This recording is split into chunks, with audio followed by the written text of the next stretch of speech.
Assalamualaikum warahmatullahi wabarakatuh, anak-anakku yang dirahmati Allah.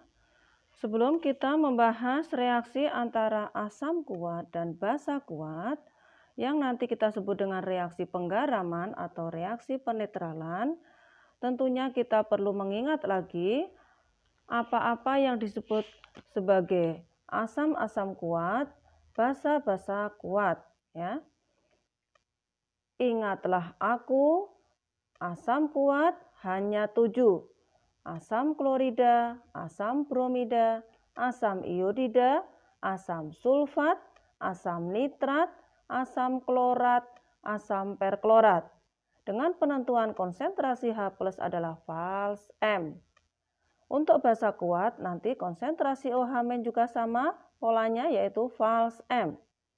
Apa itu basa kuat? Basa kuat yaitu basa dari logam golongan 1A dan 2A kecuali BeOH 2 kali dan MgOH 2 kali.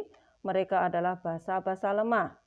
Untuk valensi pada basa, golongan 1 yaitu OH-nya 1, golongan 2 yaitu OH-nya 2. Ketika kita nanti menentukan pH dan pOH, tinggal kita masukkan harga yang sudah kita tentukan pada konsentrasi H+-nya untuk asam, yaitu pH sama dengan main log konsentrasi H+ hasil perhitungan kita tadi. Demikian juga untuk pOH, yaitu main log konsentrasi OH- hasil perhitungan kita tadi. Baru kita mencari pH-nya, yaitu 14 min pOH. Nah, kenapa di sini kita menggunakan asam kuat dan basa kuat? Karena nanti untuk selain asam kuat yaitu asam lemah, dan ini jenisnya sangat banyak sekali. Dan selain basa kuat yang ini tadi, ini adalah basa lemah. Selain basa kuat adalah basa lemah, dan ini jenisnya juga banyak. Pada reaksi asam dan basa lemah yang cantumkan asam dan basa lemah nanti pada pembahasan kita berikutnya, yaitu pada penentuan pH untuk larutan buffer atau penyangga dan penentuan pH pada larutan hidrolisis atau kelarutan garam dalam air.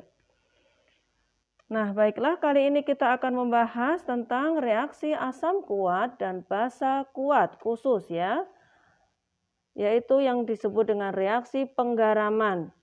Karena menghasilkan garam, disebut reaksi penetralan karena menghasilkan air. Jadi polanya mudah sekali anak-anak, yaitu ABG air. Kalian kan anak ABG ya, jadi mudah mengingatnya nanti. Asam bereaksi dengan basa, menghasilkan garam dan air. Untuk urutan asam dan basa ini bisa kalian ubah menjadi, misalkan yang sini adalah basa dulu baru asam. Nah, nanti ini juga mengikuti garam dan air atau air dan garam sama saja. Ya, asal prinsipnya adalah asam bereaksi dengan basa menghasilkan garam dan air. Yuk sekarang kita ikuti cara pembentukan garamnya, yaitu di sini kita ionkan dulu, yaitu H+ dan Cl-. Ya, ingat ini aqueous semua nanti ya. Ca golongan 2, berarti ini juga bisa kalian ambil dari sini. Ca muatannya yang belakang ini, berarti Ca2+. Kemudian 2OH- ya. Nah, untuk H2SO4 juga polanya sama, yaitu 2. Ini 2-nya. Kemudian H+, ini adalah satu kesatuan anak-anak, yaitu ion sulfat. Ya, jadi H muatannya 1 yang belakang. Nanti sulfatnya SO4 2-. Kemudian Ba juga sama polanya, yaitu Ba golongan 2, jadi muatannya 2+. Kemudian ini juga sama 2OH-. Boleh kalian kurung, boleh tidak, asal kalian ingat ini adalah poliatom, yaitu OH-. Nah, bagaimana pembentukan garamnya? Untuk garamnya adalah terbentuk dari Garamnya adalah dari, ini Ibu tuliskan dulu di sini, yaitu ion positif dari basa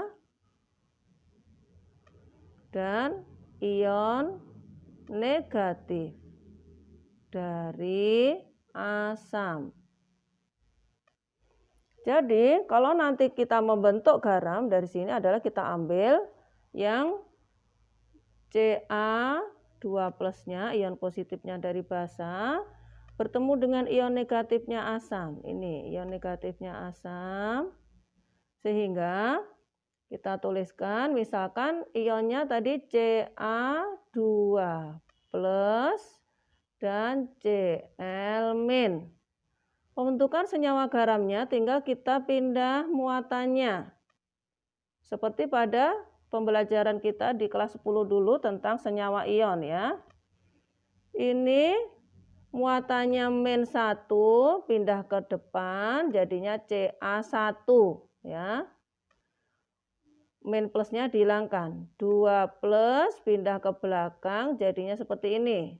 Nah, tetapi angka 1 tidak ditulis sehingga ini senyawa garamnya adalah CaCl2, kalsium klorida. Kemudian ini kalian lihat anak-anak, ada H+ dan OH-. Maka akan terbentuklah air H2O. H+ dan OH-nya. Tinggal nanti kita setarakan angka koefisien supaya nanti seimbang antara ruas kiri dan ruas kanan ya. Ini Ibu dekatkan biar nanti kamu penulisannya terbiasa benar. Sudah, kemudian ini juga sama tadi yang kita susun menjadi senyawa garam adalah ion positif pada basa dan ion negatif pada asam. Yaitu di sini Ba2+ dan SO4 2-. Perhatikan anak-anak, di sini muatannya sama, berarti nanti angkanya sama, yaitu Ba2SO4-2. Nah, ada ketentuan yaitu jika angkanya sama tidak ditulis, sehingga langsung senyawa garamnya adalah BaSO4, barium sulfat. Demikian anak-anak ya.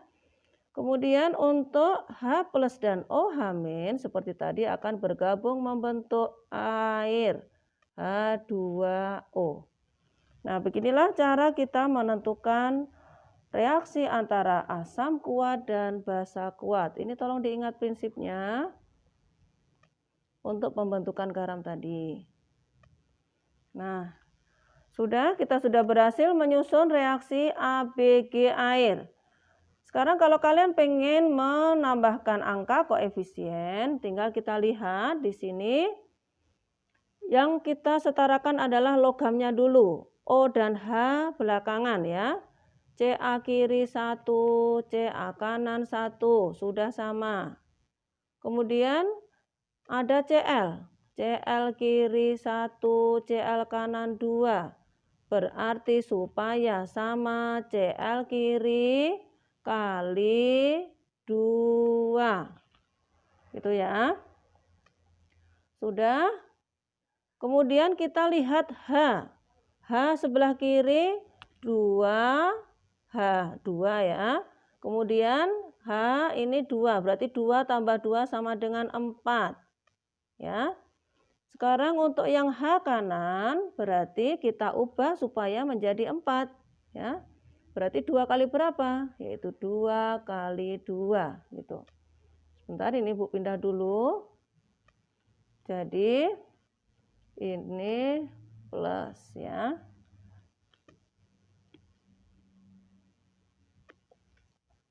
Kemudian O-nya kita lihat. O-nya ada 2. Di kanan sudah 2. Nah, keren kan anak-anak? Berarti kita sudah berhasil menentukan angka koefisiennya yaitu 2, 1, ini CaOH 2 kali punya koefisien 1.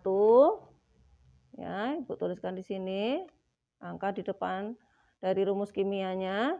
Kemudian kalsium kloridanya juga 1, koefisiennya ini 2. 2 banding 1 banding 1 banding 2. Nah, sekali lagi kita perlu ngecek ya, jadi jangan sampai keliru untuk penyusunan reaksi ini kemudian angka koefisiennya. Karena dalam perhitungan nanti kita sangat memerlukan kejelian kalian untuk mengerjakan prediksi pH, reaksi asam dan basa kuat. Kita lanjutkan. Ini BA di ruas kiri ada 1, ruas kanan ada 1, sudah sama. Kemudian SO4, lihat anak-anak, kalau ada kamu temukan 1 gugus, sulfat, nitrat, fosfat, karbonat seperti itu, di sini ada 1 gugus, berarti ruas kanan juga 1 gugus. Ini 1 gugus.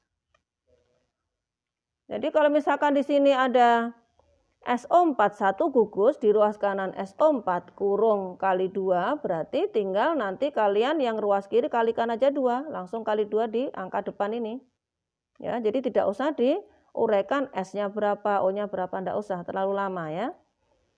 Kemudian sudah tadi BA sudah 1, SO4 sudah. Kemudian H2 tambah 2, 4. Berarti 2 kali berapa supaya dapat 4? Kayak tadi ya. Berarti ruas kanan H kita kalikan dengan 2. Kemudian kita cek untuk jumlah O-nya. 4 ditambah 2, 6. 4 tambah 2, 6. Oke, bagus sekali. Sudah berhasil kita menentukan reaksi antara asam, basa menjadi garam dan air dan penentuan angka koefisiennya. Berarti tadi kesimpulan kita adalah yang ini koefisiennya 1, ini koefisiennya 1, ini koefisiennya 1, dan ini koefisiennya 2. Itu ya anak-anak ya, tolong diperhatikan, ini adalah langkah kita, masih langkah pertama nanti untuk penentuan dari reaksi asam dan basa kuat pada prediksi pH-nya. Terus kita lanjutkan ke penerapan pada soal. Prediksi pH, reaksi asam dan basa kuat ya. Ini sekali lagi pembahasannya dibatasi pada kuat dan kuat. Kenapa? Tadi tolong diingat kalau lemah, terkait dengan lemah nanti pada pembahasan bab buffer dan hidrolisis. Sekarang kita baca soal kita ini anak-anak. Jadi cara membacanya adalah begini. Sebanyak 50 mili asam sulfat 0,1 molar dicampur dengan 50 mili kalium hidroksida 0,1 molar. Berapakah pH campurannya? Nah, jadi kalau kalian menjumpai soal cerita, lebih mudah kalian buat ilustrasi semacam ini. Karena nanti kita bisa memetakan apa yang harus kita lakukan di awalnya ya. Nah, cara reaksi, Ibu punya tips untuk menyelesaikan soal ini dengan cara reaksi, menentukan reaksinya dulu. Yang pertama adalah ini langkah paling awal, kenali zatnya. Betulkah asam dan basa kuat ataukah lemah? Kalau sudah betul asam dan basa kuat, kita lanjutkan pada proses sesudahnya, yaitu setarakan reaksi hingga ketemu angka koefisien. Yuk, langsung kita tuliskan di sini asam, basa, ini nanti garam dan air. Berarti kayak tadi ya, ini kita punya ionnya H+. Ibu sengaja tidak membuat angkanya dulu, angka depannya ini, angka koefisiennya H+ dan SO42-, K+ dan OH-. Seperti itu tadi anak-anak. Jadi ion negatif dari asam bertemu dengan ion positif dari basa akan menjadi K+ dan SO42-. Ingat, tinggal dioper saja. 2 sini, pindah sini. Kurung SO4. Nah, di sini angka 1, ini 1 sebenarnya, tapi enggak usah ya. Begini juga boleh dikurung, boleh enggak. Kemudian H plus dan OH min terjadilah senyawa H2O. Nah, tahap kita selanjutnya adalah penentuan koefisien. K, ruas kiri ada 1, ruas kanan 2. Berarti yang kiri kali 2, koefisiennya 2. Kemudian SO4, ruas kiri ada 1 gugus. Ruas kanan juga 1, berarti sudah sama. Kemudian untuk H, 2 tambah 2, 4, berarti ini kali 2. O-nya kita lihat 4 ditambah 2, 6, 4 tambah 2, 6, berhasil ya. Kita sudah menemukan perbandingan koefisiennya pada reaksi ini yaitu 1 banding 2 banding 1 banding 2. Kemudian kita lanjutkan dengan langkah berikutnya, mol atau milimol. Kemudian kita lanjutkan dengan mula-mula bereaksi akhir. Ya. Kalau kalian punya data di sini mililiter, maka tidak usah repot-repot diubah menjadi mol atau nanti menjadi liter, tidak usah. Kita sesuaikan aja, kalau mililiter berarti nanti milimol. Kalau di sini liter berarti di sini mol ya. Ibu langsung membuat polanya dulu, yaitu tadi mula-mula, kemudian bereaksi, dan kondisi akhir.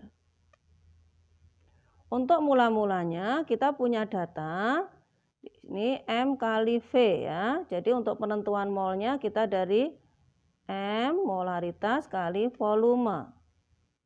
Molaritasnya adalah 0,1 kali volumenya 50. Berarti sama dengan, ini kali ini 5 milimol. Ibu singkat mol ya. Kemudian dengan cara yang sama, ini juga M kali vol. Molaritas kali volume. Ini juga sama, molaritasnya 0,1 kali 50 sama dengan 5 milimol. Oh ya Nana, mungkin kamu bertanya-tanya kenapa ya penentuan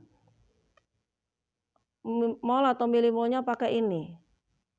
Nah, tolong diingat, kalian punya rumus untuk molaritas ya. Molaritas sama dengan mol per liter ya. Bu tulis liter gitu ya, lit ya.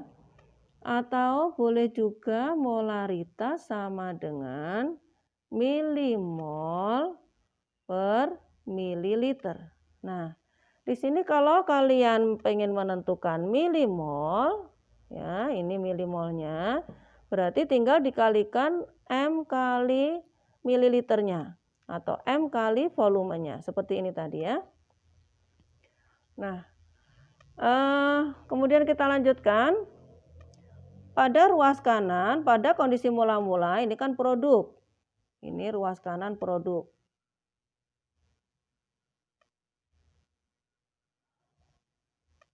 Produk pada kondisi mula-mula belum ada ya. Seperti kalian pengen membuat kue yang enak, belanja telur sama terigu, kuenya sudah jadi belum? Belum jadi kan? Maka di sini belum ada ini kuenya. Produknya belum ada. Nah, kemudian kita sudah berhasil menentukan milimol dan MVA-nya. Kita lanjutkan ke penentuan bereaksi pembatas. Apa itu bereaksi pembatas? Bereaksi pembatas adalah zat yang habis lebih dulu. Kenapa begitu? Karena mereka memiliki jumlah yang terkecil, yaitu nanti kita lihat dari mol per koefisien yang nilainya terkecil. Sekarang kita punya tadi ini 5 milimol, 5 milimol. Dalam ingatan kita ada hitungan, misalkan kita punya kolom hitungan ya. Ini untuk H2SO4, dan KOH. Kita pengen nyari reaksi pembatasnya, yaitu ini mol per koefisien, berarti 5/1 banding 5/2. Nah, ini kan 5 ya. Yang ini 5, yang ini adalah 2,5 kan ya. Mana yang sedikit? Yang sedikit, yang kecil adalah yang ini. Nah, maka ini akan menjadi reaksi pembatas dan dia nanti habis. Jadi kita buat dulu polanya.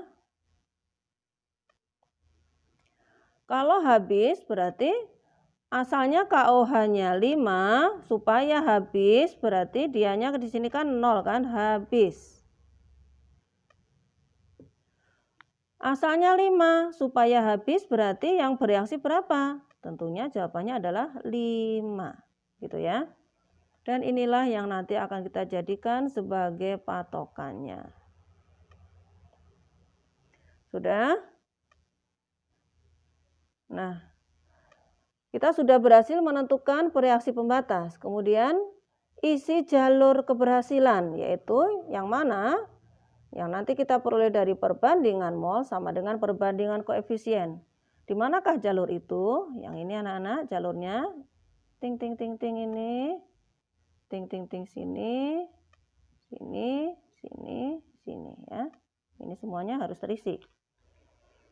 Terus jalurnya bagaimana? Perbandingan mol sama dengan perbandingan koefisien. Sekarang perhatikan. Kalian tadi punya reaksi pembatas ini, yaitu KOH dengan koefisien 2, kemudian yang bereaksi 5 milimol. Kita tentukan yang lain ya. Jadi perhatikan, ini 5 mewakili koefisien 2. Berarti kalau koefisien 1 ini isinya berapa? Ya. Tentunya berapa itu anak-anak? Kita tentukan dari sini. Koefisien ditanyakan per koefisien diketahui kali yang diketahui sama dengan 2,5. Gitu ya. Jadi 5 mol yang bereaksi 2,5 berarti di sini masih sisa ya. Ini asalnya 5 dipakai bereaksi 2,5 berarti masih sisa 2,5 milimol. Siapa yang sisa? Asam kuat. Aku. Asam kuat. Nah, sedangkan yang sini sama kayak tadi caranya, ditanya per diket kali diket. Berarti 1/2. Kalau reaksi pembatas itu berarti kita jadikan sebagai patokan ya. 5 sama dengan 2,5 dan ini kita tulis ulang di sini. Jadi 2,5 milimol. Ini ada pada pembahasan kita bab reaksi pembatas di video chemistry ya, yaitu ini juga sama 2 ditanya per diket kali diket, 2/2 kali 5 sama dengan 5 milimol dan ini kita tulis ulang ke sini. 5 milimol. Kita sudah berhasil menentukan jalur keberhasilan kita, yaitu dari perbandingan mol sama dengan perbandingan koefisien. Kita lanjutkan pada 2 tahap terakhir, yaitu molaritas sisa sama dengan mol sisa per volume total dan pH yang ingin kita tentukan dan berhasil ya. Nah, sekarang kita fokus pada ini. Adanya sisa asam kuat ini, adanya ini, maka larutan akan bersifat bersifat asam, ya. Kalau bersifat asam berarti prediksi kita pH-nya kurang dari 7, ya. Asam. pH-nya kurang dari 7. Kalau ditanya lakmusnya berarti memerahkan kertas lakmus. Kemudian kita lanjutkan ke soal kita berikutnya, yaitu sesudah kita menentukan milimol sisa ini, kita tentukan konsentrasi H+-nya. Konsentrasi H+ yaitu tadi